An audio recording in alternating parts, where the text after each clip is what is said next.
दोपहर का समय था। 5 पांडव वेशधारी युवक धूल से सने पथरीले रास्तों पर चुपचाप चले जा रहे थे। वे भूखे थे, थके हुए थे, पर उनकी चाल में एक विशेष प्रकार का आत्मविश्वास था।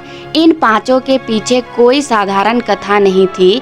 ये थे 5 पांडव जिनकी पहचान दुनिया से छिपाई जा चुकी थी, और उनमें से एक अर्जुन उस दिन एक रहस्य नियति के डोर में बंधा चला जा रहा था, जहां उसका मिलन होने वाला था द्रौपदी से। राजा द्रुपद की यज्ञशाला से उठी एक दिव्य कन्या द्रौपदी, जिसे जन्म से ही एक भविष्यवाणी ने बांध रखा था।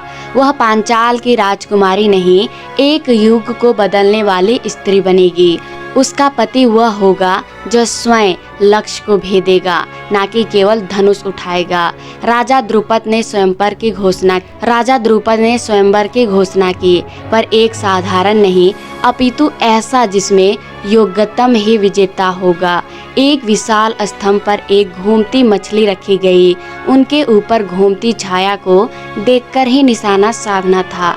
नीचे जल में उसका प्रतिबिंब दिख रहा था, और धनुष इतना भारी था कि साधारण व्यक्ति उसको स्पर्श भी न कर सके। पांचाल नगरी के राजप्रसाद में उस दिन स्वर्ण से जड़ा मंच सजाया गया था।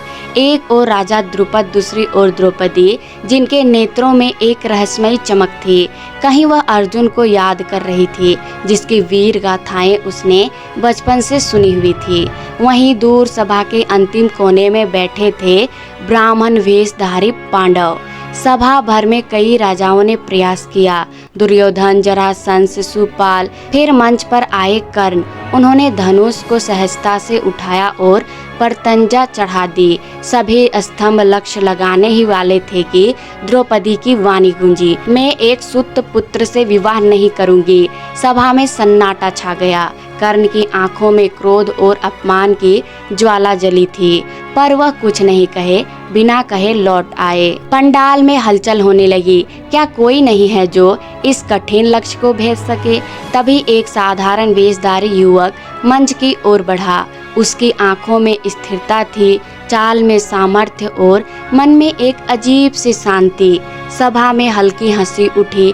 एक ब्राह्मण पर कुछ चेहरों पर गंभीरता छा गई, खासकर कृष्ण के। कृष्ण ने मुस्कुराकर कहा, अब नायक प्रवेश कर चुका है। यह साधारण ब्राह्मण नहीं, यह वह है जिसे स्वयं नियति बुला रही है। अर्जुन ने धनुष को उठाया जैसे वो उसका अपना था, परतंजा चढ़ाई मानो वो हर दिन इसी क्षण का अभ्यास करता आया हो। फिर उसने जल में मछली की छाया देखी, आंखें बंद की और बांध छोड़ दिया। मछली गिर चुकी थी। सभा मौन थी। फिर एकाएक शंख बजा, वाद्य गूंजे, पुष्प वर्षा होने लगी। सब लोग चकित थे। यह ब्राह्मण आखिर है कौन? स्वर्ण रथ के समान मंच की ओर बढ़े और उसने उस अज्ञात वीर को जयमाला पहना दी। भीम ने अर्जुन को देखा, उसकी आंखों में संतोष था। युधिष्ठिर मौन खड़ा था और नकुल सहदेव का चेहरा गर्व से दमक रहा था। परंतु यही कथा में मोड़ आया। राजा शिशुपाल और कर्ण के पक्ष से कोई राजा भड़क उठे। यह छल है। एक ब्राह्मण ने युद्ध की योग्यता से महारानी को जीत लिया। नहीं, यह स्वीकार नहीं। वे झगड़ा करने लगे, मंच की ओर बढ़े, पर तभी भीम ने अपनी गदा उठा ली। अर्जुन ने धनुष उठाया और वेद मंत्रों की ध्वनि में कृष्ण की वाणी गूंजी। वीरता वेश नहीं पहचानती, जो लक्ष्य को भेदे वही विजेता होता है। और ये अर्जुन है, कुंती पुत्र, इंद्र के वंशज। तुम जिससे बचना चाहते थे वही सामने खड़ा है। कुंती की भूल और नियति का निर्णय। जब पांडव द्रौपदी को लेकर अपनी झोपड़ी पर लौटे, उन्होंने बाहर से कहा, माँ देखो क्या लाए हैं। कुंती उस समय भीतर काम में व्यस्त थी। बिना देखे उसने कह दिया, जो लाए हो सब मील बांट लो। सब स्तंभ रह गए। माँ के वचन अब श्राप से कम नहीं थे। तभी वेद व्यास पधारे। उन्होंने कहा, यह कोई संयोग नहीं, यह नियति है। पूर्व जन्म में द्रौपदी ने शिव से 5 बार उत्तम पति मांगे थे, और शिव ने आशीर्वाद दिया था कि उसे 5 महान पतियों की प्राप्ति होगी। यह उसका भाग्य है और धर्म का निर्णय। द्रौपदी ने 5 पांडवों को पति रूप में स्वीकार किया, पर अर्जुन उसके हृदय में सदैव सबसे निकट रहा।